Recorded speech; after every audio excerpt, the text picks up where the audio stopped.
आज हम करेंगे प्रॉफिट एंड लॉस चैप्टर को। और प्रॉफिट एंड लॉस चैप्टर को सबसे पहले बेसिक इसकी टर्म्स को जानेंगे कि बेसिक टर्म्स क्या है। फिर उसके बाद हम देखेंगे कि जो आपके सामने क्वेश्चन लिखा हुआ है, इस क्वेश्चन को हम कैसे 30 सेकंड के अंदर अंदर सोल्व कर सकते हैं। क्योंकि जैसा कि आपको पता है 30 सेकंड आपको मिलते हैं किसी भी कंपटीशन में, एग्जाम में। तो 30 सेकंड के अंदर अंदर कैसे सोल्व करेंगे। हमारा क्वेश्चन है कि अगर किसी वस्तु को हम 6370 रुपए में बेच देते हैं और उस पर हमें 16 सही 2/3% का लाभ होता है, यानी प्रॉफिट होता है, तो उसका क्रय मूल्य बताइए, यानी उसका कॉस्ट प्राइस बताइए हमको, जिसको सीपी भी बोलते हैं। देखिए आपको अभी समझ में नहीं आ रहा होगा, अभी सबसे पहले हम इसके बेसिक्स को जान लेते हैं, उसके बाद आपको इजीली समझ में आ जाएगा और आप इसको 30 सेकंड में इसको सोल्व भी कर पाओगे। तो आइए सबसे पहले इसके बेसिक्स को जान लेते हैं। तो देखिए प्रॉफिट एंड लॉस को जब भी आप चैप्टर पढ़ोगे आपको 4 चीजें ध्यान में रखनी है। सबसे पहले तो सीपी, जिसको हम क्रय मूल्य भी बोलते हैं, एक एक करके हम जानेंगे ये क्या होता है। उसके बाद एसपी, जिसको हम सेलिंग प्राइस भी बोलते हैं, यानी जिसको हम विक्रय मूल्य, एक एक करके जानेंगे क्या होता है। प्रॉफिट, लाभ कितना हुआ, और लॉस की हानि कितनी हुई। देखिए दो ही चीज हो सकती है, हमने कोई भी सामान खरीदा उसको बेच दिया, या तो हमें लाभ होगा या फिर हमें हानि होगी, वो सारी चीजें। देखिए सबसे पहले तो क्रय मूल्य। देखिए क्रय मूल्य वो प्राइस होता है जिसपे हमने कोई सामान खरीदा है। मान लीजिए हमने कोई 100 रुपए की सामान खरीदा, तो हमारा जो क्रय मूल्य होगा कॉस्ट प्राइस होगा, यानी हमें कितने रुपए की सामान पड़ा, उसको क्रय मूल्य बोलते हैं, सीपी बोलते हैं। तो उसके बाद जो सामान हमने 100 रुपए का खरीदा था उसको कितने रुपए में बेचा, मान लीजिए हमने 125 रुपए का वो बेच दिया, तो उसको हम विक्रय मूल्य बोलेंगे, सेलिंग प्राइस बोलेंगे कि हमने कितने रुपए का बेचा। तो यहाँ पे 125 रुपए हमारा हो जाएगा विक्रय मूल्य। अब देखिए हमने 100 रुपए का सामान खरीदा था, उसको 125 रुपए में बेच दिया, तो आपको जैसा कि पता चल रहा है कि हमने 100 रुपए की चीज 125 में बेची, तो हमें कितने का प्रॉफिट हुआ, 25 रुपए का। तो लाभ क्या होता है, जितने का सामान हमने ज्यादा का बेचा वो हमारा लाभ होता है। और मान लीजिए यहाँ पे 125 के जगह हमने ये सामान 75 रुपए का बेचा होता, तो हमें यहाँ पे लॉस हो रहा होता कितने रुपए का, 100 रुपए का हमने सामान खरीदा था, 75 रुपए का हमने बेच दिया, तो हमें लॉस हुआ उस कंडीशन में 25 रुपए का। तो ये बेसिक इसकी टर्म्स है, आपको ये चीजें थोड़ा समझना जरूरी है सबसे पहले कोई भी क्वेश्चन करने से पहले। अगर आपको ये समझ में आ गई है तो ये क्वेश्चन कैसे बनते हैं, जैसे कि इस क्वेश्चन में भी दे रखा है कि अगर हमें 16 से ही 2/3% का लाभ, यानी जब भी परसेंटेज आ जाती है, जो लाभ हानि सीधा सीधा दे रखा हो तो हमें समझ में आ जाता है, जैसे ही परसेंटेज में लाभ हानि दे देते हैं तब हमारा दिमाग चकरा जाता है। तो देखिए इसको कैसे सोल्व करेंगे। देखिए मान लीजिए अगर कोई ये बोलता है कि हमें 25% का लाभ हुआ, तो इसका मतलब क्या हुआ, इसका मतलब ये हुआ कि हमने कोई चीज 100 रुपए की खरीदी थी, तो उस पे हमें 25 रुपए प्रॉफिट हो गया।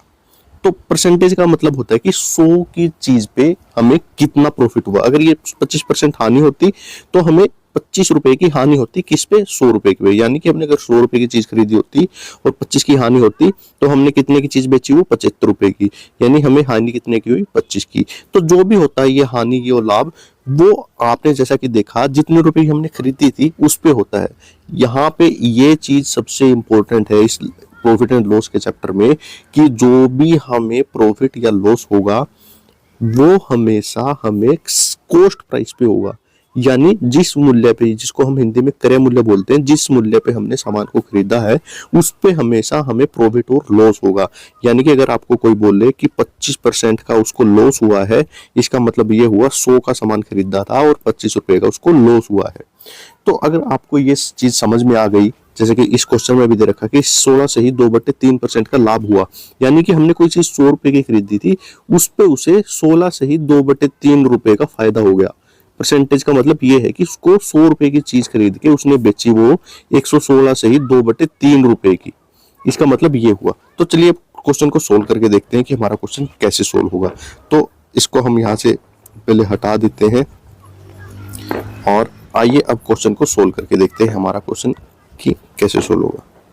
तो जैसे कि आप देख रहे हो कि हमारा क्वेश्चन है ये, तो सबसे पहले तो हम देख लेते हैं कि हमें कितना परसेंटेज प्रॉफिट बता रहा है। यहाँ पे बता रहा है कि 16 से ही 2/3%। तो सबसे पहले तो इसको खोल लेते हैं, 16 से 2/3 को करेंगे, 16 या 48, 48 में 2 जोड़ेंगे तो 50/3। देखिए हमारे पास ये आ गया, यानी कि अगर हमने कोई चीज 100 की खरीदी होती तो हमें 50/3 रुपए का फायदा हो रहा होता। क्योंकि यहाँ परसेंटेज है तो नीचे अगर यहाँ पे बटे में करेंगे तो यहाँ से इसको काटना पड़ेगा, 2 पे कट जाएगा, तो हमारे पास ये सोल्व करेंगे जब इस परसेंटेज को, तो हमारे पास आ जाएगी 1/6। आप सोच रहे होंगे कि बटे में 100 क्यों किया। देखिए मान लीजिए हमारे पास 25% यहाँ पे लिखा होता तो उसके भी बटे में 100 करते, यानी 100 पे हमें 25 रुपए का लाभ हो रहा होता, और इस भिन्न को जब सोल्व करते हैं तो 25 चौका 100, 1/4 यहाँ पे हमारे पास आ जाती। तो इसीलिए ये 100 यहाँ पे भी बटे में किया है, और हमारी भिन्न जो सोल्व होके आ गई वो आ गई 1/6। यानी जो परसेंटेज यहाँ पे दे रखा है 16 से ही 2/3%, उसको हम लिख सकते हैं 1/6। अब ध्यान से क्वेश्चन को पढ़िए कि हमें क्या दे रखा है। हमें क्वेश्चन में दे रखा है कि अगर किसी वस्तु को 6770 रुपए में बेचते हैं तो हमें इतना प्रॉफिट होता है। तो इस जो फ्रैक्शन का जो परसेंटेज हमें दे रखी है, इससे हमें क्या समझ में आ रहा है, इससे हमें ये समझ में आ रहा है कि कोई चीज अगर हमने 6 की खरीदी होती तो उस पर हमें 1 रुपए का प्रॉफिट होता। इस परसेंटेज जो प्रॉफिट परसेंटेज से हमें ये समझ में आ रहा है। लेकिन ये बोल रहा है कि हमने चीज कितने की बेची, हमने चीज बेच रखी है 6370 रुपए की, यानी अगर हमें 6 की खरीदी होती तो हमें कितने का प्रॉफिट होता, 1 का। यानी कितने की बेची होती हमने, तो वो अगर 7 की बिकेगी हमारी चीज, तो तब जाके हमें कोई 6 की चीज खरीद के जब उसको 7 की बेचेंगे तभी हमें 1 रुपए का प्रॉफिट होगा।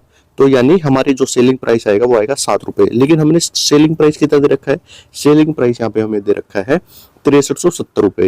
यानी जो हमारा ये 7 आया है ये किसके इक्वल है, 6370 के। यानी 1 किसके इक्वल हुआ, 1 हुआ।